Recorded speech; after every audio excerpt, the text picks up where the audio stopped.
जय हिंद फ्रेंड्स। आज 11th class का जो है हम प्रोविजन एंड रिजर्व वाला चैप्टर पढ़ेंगे। बेसिकली जो है ये थ्योरी बेस्ड चैप्टर है, ठीक है। दिक्कत इसमें जो सबसे पहले हम पढ़ेंगे वो पढ़ेंगे प्रोविजन रिजर्व की जो है हमसे प्रोविजन की डेफिनेशन जो हमने यहाँ पे जो है लिखा हुआ है एज ए कॉपी पेस्ट समझ सकते हैं अभी डेफिनेशन, क्योंकि उसी हिसाब से लिखा जाना होता है। बट जब इसकी मीनिंग समझनी होती है तो अपनी लैंग्वेज में आप इसे लिख सकते हैं, ठीक है। डेफिनेशन परिभाषा एक जो है ना उसी फॉर्म में लिखी जानी चाहिए जैसा लिखा है, उसमें ज़्यादा चेंज करके कोई फ़ायदा नहीं है। मैं जैसे पूछ लूँ आपका नाम क्या है, मैं वहाँ रहता हूँ ऐसे ये करता हूँ ऐसे करके कुछ नहीं होगा। तो डेफिनेशन इस हिसाब से जो केवल अभी प्रोविज़न की डेफिनेशन है। आपको अगर प्रोविज़न आ जाएगा तो रिजर्व इसी टाइप से है जो सेकंड वाले में हम करेंगे। थर्ड वाले में इसके टाइप्स और मेरिट लिमिटेशंस और जो है वो सारी चीज़ें करेंगे।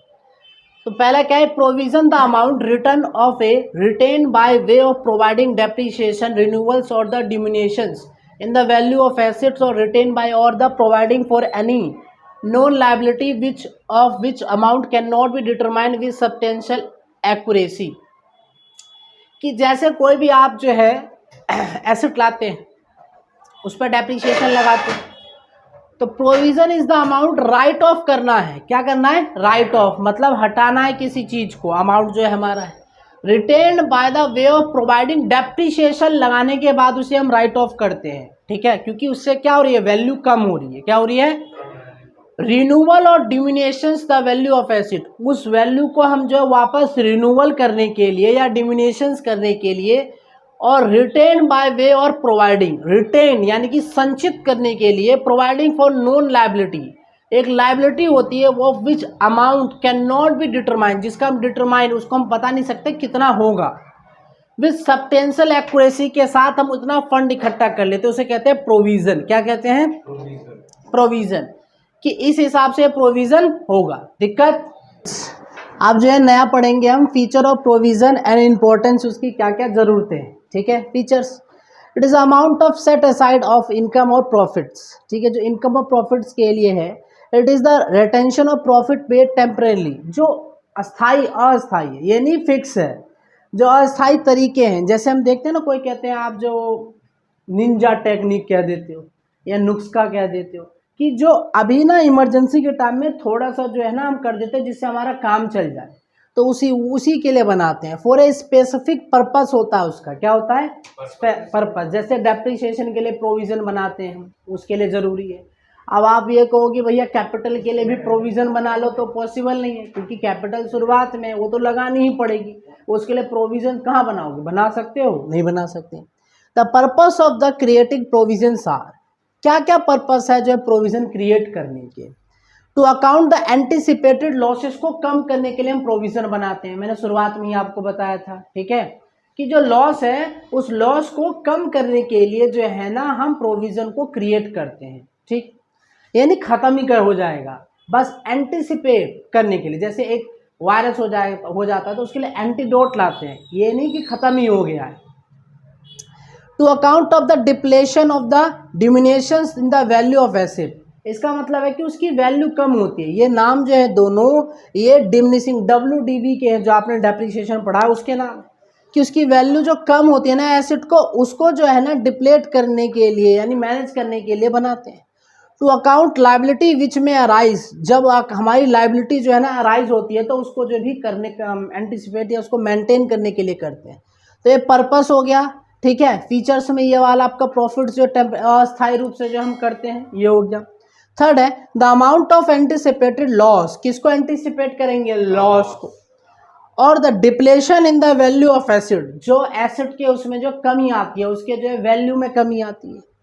और liability is estimated at the time of accounting, उसके टाइम ऑफ अकाउंटिंग पे जो है डिपेंड करता है, टाइम ऑफ अकाउंटिंग पे कि कितना होगा। तो उसके लिए हम एंटिसिपेटेड लॉस को जो है ना कवर करने के लिए प्रोविजन को बनाते हैं। ये अब ये चला कहा जाता है P&L के डेबिट में, P&L के डेबिट में इसको जो है हम जो उसके अगेंस्ट चार्ज करते हैं। इंपॉर्टेंस क्या है? To determine the correct profit in loss, इससे पता चलता है कि हमारा करेक्ट प्रॉफिट इन लॉस कितना है, प्रोविजन कर लेते हैं। क्योंकि डेप्रिसिएशन से हमारा कम हो रहा है लेकिन उसके लिए हमने प्रोविजन कर लिया उतना ही, तो जितना अमाउंट यहाँ कम हुआ प्रोविजन में उतना हमने दिखा दिया, तो हमारा जो प्रॉफिट लॉस है एक्चुअल में कितना है वो आ जाएगा।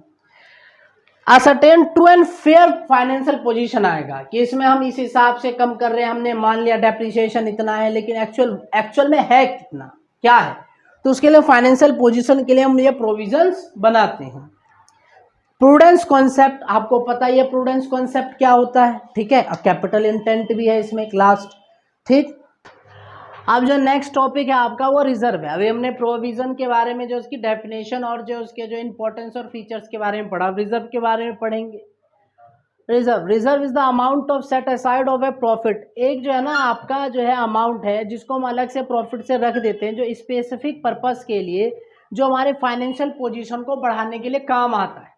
जैसे आपने जो है 100 करोड़ का जो है प्रॉफिट कमाया, उसमें से 20% जो है 20 करोड़ रुपए जो है ना आपने कहाँ रख दिए, एक अलग से रिजर्व फंड में रख दिया। आपने कहा कि एक्सपेंशन करेंगे, अब बिजनेस में न्यू टेक्नोलॉजी लेके आएंगे, तो इसलिए वो रिजर्व फंड जो है बना के रखा है।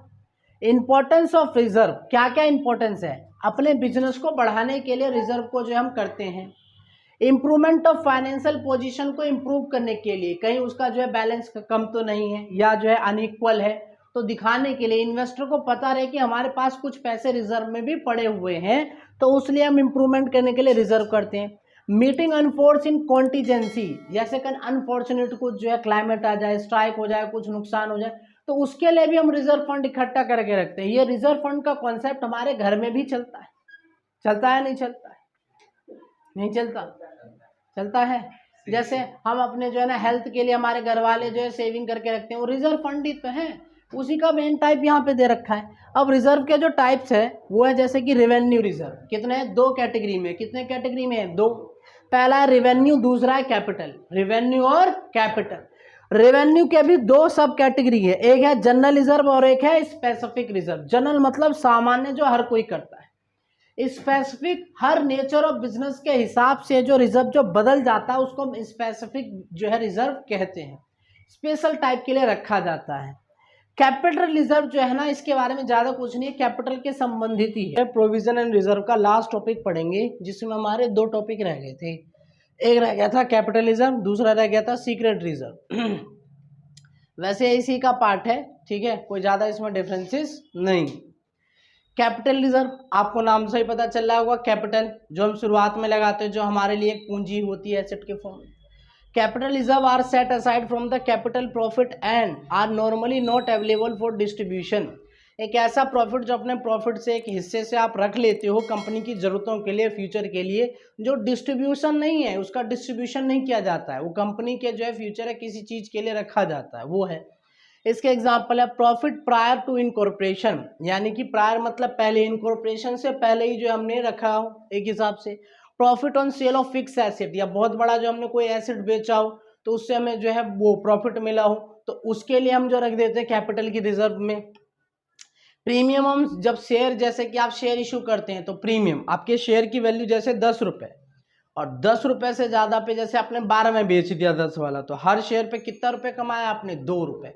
लाखों शेयर है तो ऐसे अगर आप कमाओगे तो वो भी क्या आपका कैपिटल रिजर्व में जाता है, समझ गए।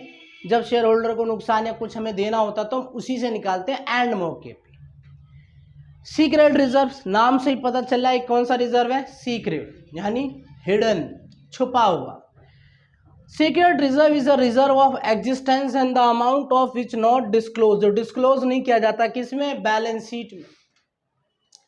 हर किसी के सीक्रेट्स होते हैं जो उसे बचाए रखने के लिए होता है। हर कोई अपना एक सीक्रेट अमाउंट रखता है जो बहुत इमरजेंसी के टाइम यूज करता है, जब कहीं से कुछ ना हो। तो कंपनी भी ऐसे रखती है, लेकिन उसको किस में नहीं दिखाती, बैलेंस शीट में। किस में नहीं दिखाती, बैलेंस शीट में। It is also called a hidden reserve, इसको कौन सा रिजर्व कहते हैं, hidden. Creation of secret reserve क्यों होता है, by changing excessive and depreciation. जब ज़्यादा चेंज करा हमने या डेप्रिसिएशन मेथड बदल दिया, एक्सेसिव हो गया, तो उसको जो है कंपनसेट करने के लिए। By under valuing stock trade in goodwill, goodwill की मार्केट में वैल्यू कम हो गई, ठीक है, पैसा कम हो गया, उसका ब्रांड वैल्यू कम हो गया, तो उसको बचाने के लिए जो है ये रखा जाता है कि इसको लगा देंगे। By supersession is the accrued incomes and the prepaid expenses को जो है करने के लिए, जहां पे जिसकी जरूरत होती है ना उसको सीक्रेट रिजर्व से जो डाल देते हैं, कहाँ डाल देते हैं, सीक्रेट रिजर्व से। एडवांटेज भी होते हैं इसके, कुछ कुछ डिसएडवांटेज भी हैं, जैसे it increase the working capital of the concern and also the strength is the financial position के लिए अच्छा है कि जरूरत है हमारे पास पहले से जो है सिर्फ एक फंड पड़ा हुआ है जिसे हम सीक्रेट रिजर्व कहते हैं, बताया किसी को नहीं है बैलेंस शीट में, तो वहां से उठा के डाल देंगे, तो हमारे लिए क्या है, फाइनेंशियल पोजीशन स्टेबल रहेगी, ज्यादा दिक्कत नहीं आएगा। डिसएडवांटेज क्या था, share holder do not gate there due share of profit from the business, उन्हें नहीं मिलेगा कुछ, समझ गए, तो ये डिसएडवांटेज है। इसमें कोई दिक्कत है तो बताओ, दिक्कत है?